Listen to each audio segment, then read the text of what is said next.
There is a quiet shift that often comes with age. The days may grow slower, the calendar less crowded. Yet for many people, the mind does not become quieter. Thoughts grow louder, memories return. Worries about health, family, and the future begin to surface in the stillness. We are often told that peace should come naturally in old age, that once the busy years are over, calm will simply arrive on its own. But many discover that this is not true. Even with fewer demands, the heart can remain unsettled. Buddhism offers a different understanding.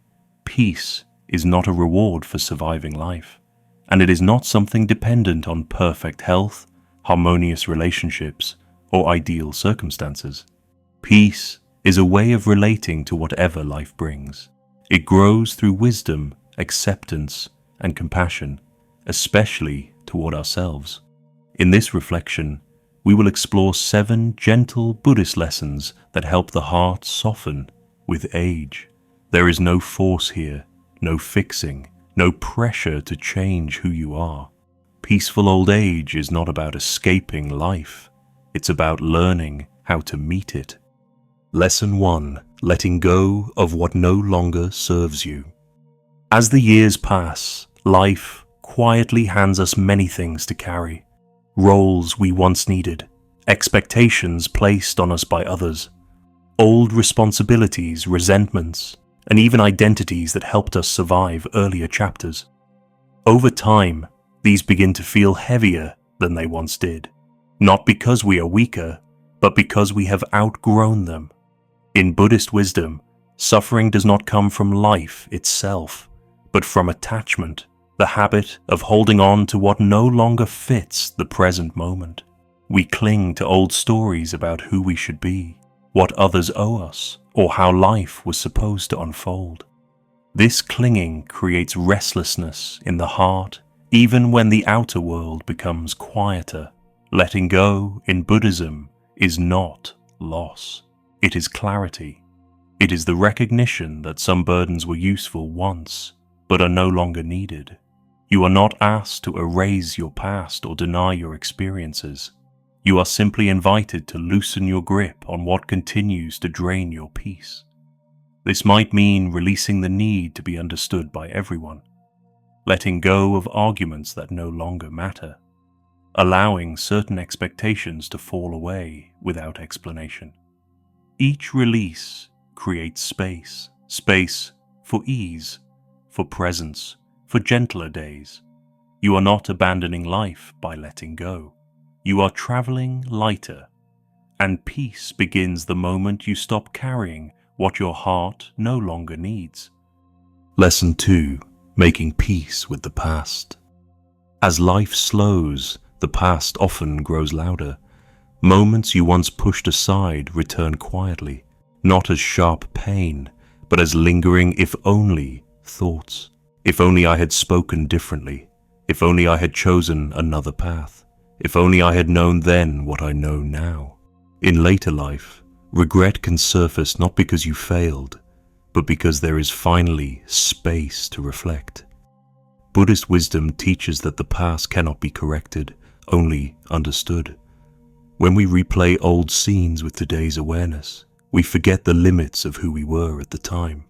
We judge our younger selves using knowledge, strength, and clarity that simply did not exist. This self-punishment drains the present and keeps the heart tied to moments that can no longer change. Making peace with the past does not mean pretending nothing hurt. It means meeting those memories with compassion instead of blame. Try viewing your younger self not as a mistake, but as a human being navigating life with the tools they had. Fear, hope, confusion, and survival shaped many choices, not weakness or moral failure. In Buddhism, forgiveness is not about excusing everything. It is about releasing yourself from ongoing harm. Each time you soften toward your past, you loosen its grip on your present. You do not heal the past by judging it. You heal it by softening toward it, and in that softness, peace begins to take root. Lesson 3. befriending the aging body. As the years pass, the body begins to move and respond differently. There may be stiffness in the morning, fatigue that arrives sooner, or aches that were once unfamiliar. Many people meet these changes with frustration or quiet shame, as if the body is failing or betraying them. But Buddhist wisdom invites a gentler understanding. The body is not breaking down, it is communicating. This body has been your lifelong companion. It has carried you through work and rest, love and loss, effort and recovery. When it slows now, it is not asking to be pushed harder. It is asking to be listened to. In Buddhism, the body is considered a teacher, offering lessons in patience, humility, and care that youth rarely allows. Mindfulness of the body means meeting physical sensations with awareness rather than resistance. Instead of labeling pain or fatigue as problems to fix, you learn to notice them without judgment. This simple shift restores dignity. Care replaces struggle. Respect replaces self-criticism. Try beginning each day by checking in gently. How does the body feel today? What does it need? Rest, movement, warmth, or stillness? Responding with kindness does not mean giving up on life. It means participating in it more wisely. When you stop fighting the body and start befriending it, something softens inside. Peace grows not because discomfort disappears, but because you are no longer at war with yourself. Lesson 4. Finding Enoughness. Throughout much of life, we are trained to want more. More achievement, more comfort, more security, more recognition. Wanting becomes so constant that we rarely question it. Even in later life, when many outer demands have softened, the habit of striving often remains. The mind keeps reaching, even when the heart is tired. Buddhist wisdom offers a different possibility through the teaching of contentment, or santuti. Contentment does not mean giving up or settling for less. It means recognizing when what is already here is enough. In old age, this recognition becomes especially powerful. Simplicity begins to feel natural.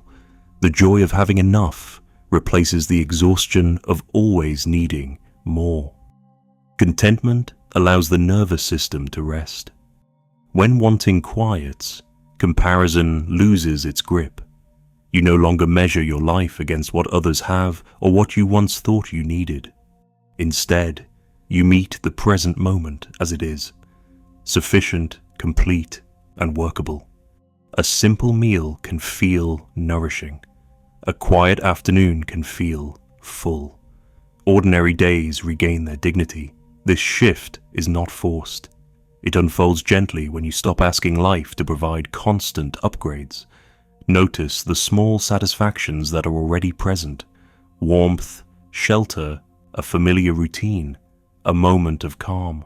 These are not lesser joys, they are stable ones. Peace arrives when wanting quiets, not because life gives you everything, but because you stop demanding that it does. Lesson 5. Choosing presence over worry. As the years pass, uncertainty often grows. Questions about health, finances, family, and the future arise more easily, and the mind tries to protect itself by worrying. But worry does not prepare us for what is coming. It simply pulls us away from the only place where life is actually happening. The mind leaves the present and begins living in imagined futures, many of which never arrive. Buddhist wisdom teaches that peace is not found by solving tomorrow in advance. It is found by returning again and again to now. The present moment is the only place where the body is safe, where the breath is real, and where awareness can rest. When the mind settles here, worry loses much of its power. Choosing presence does not mean ignoring practical concerns. It means not allowing them to dominate every moment. When worry arises, gently notice it. Then guide attention back to something immediate and simple. the feeling of the breath entering and leaving the body, the sensation of your feet on the floor, or the sounds around you. These anchors remind the nervous system that in this moment you are here and you are okay. This practice does not require long meditation sessions. Even a few conscious breaths can interrupt the cycle of anxious thinking. Each return to the present is a small act of trust. Over time, these small returns accumulate, creating a steadier inner climate. Peace does not live in tomorrow, it lives in this moment. Lesson 6. Deepening compassion and connection. As life simplifies, relationships often become fewer. Some people move away, some pass on, and social circles naturally grow smaller. This can feel like loss, but Buddhism invites us to see it differently. When the heart is no longer scattered across many connections, it gains the chance to deepen the ones that remain. Depth begins to matter more than quantity. Loneliness is not always the absence of people. Often, it is the absence of connection.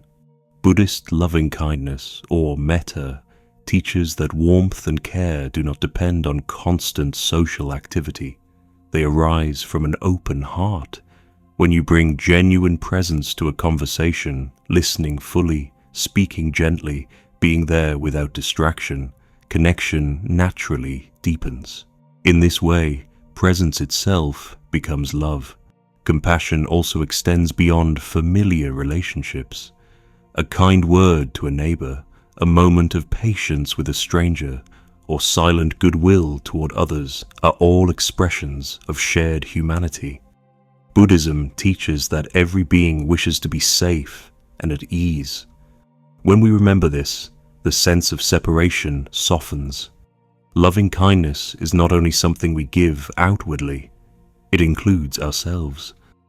Offering gentle thoughts toward your own struggles creates a steadiness that makes connection easier and more natural. Compassion benefits both the giver and the receiver. Each act of kindness opens the heart a little wider, making it a more peaceful place to live. Peace grows when the heart opens, not when it withdraws. Lesson 7. Trusting life and letting it be. As the years pass, control naturally loosens. Plans don't always unfold as expected. The body has its own rhythms, and the future becomes less predictable. Many people resist this stage, trying to hold on tightly to certainty.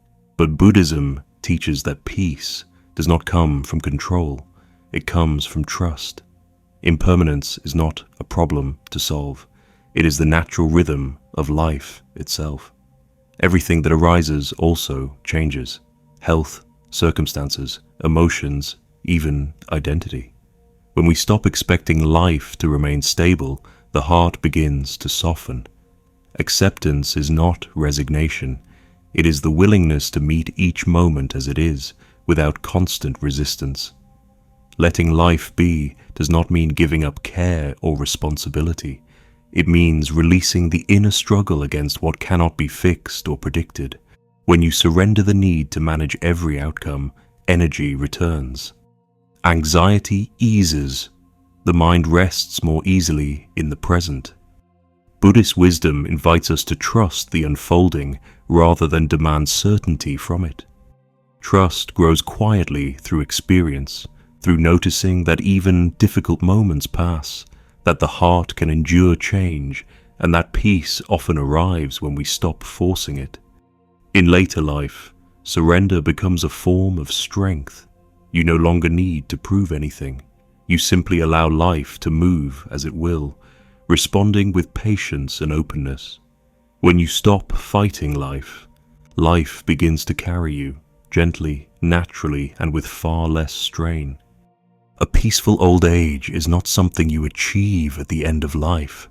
It is a way of being you grow into slowly and gently, through how you meet each moment. Peace is not earned by doing everything right, and it does not arrive because life finally becomes easy. It is practiced in small choices, in softened reactions, in learning when to let go and when to stay present. You are not late. There is no age at which wisdom expires. In Buddhist teaching, wisdom ripens like fruit on a tree, quietly, over time, nourished by patience and lived experience. Every breath, every reflection, every moment of kindness toward yourself deepens that ripening. If any of these lessons resonated with you, I invite you to share your thoughts in the comments. And if you would like to continue exploring Buddhist wisdom for peace, aging, and the heart, consider subscribing to the channel. May your later years be gentle, not because life is easy, but because your heart has learned to rest.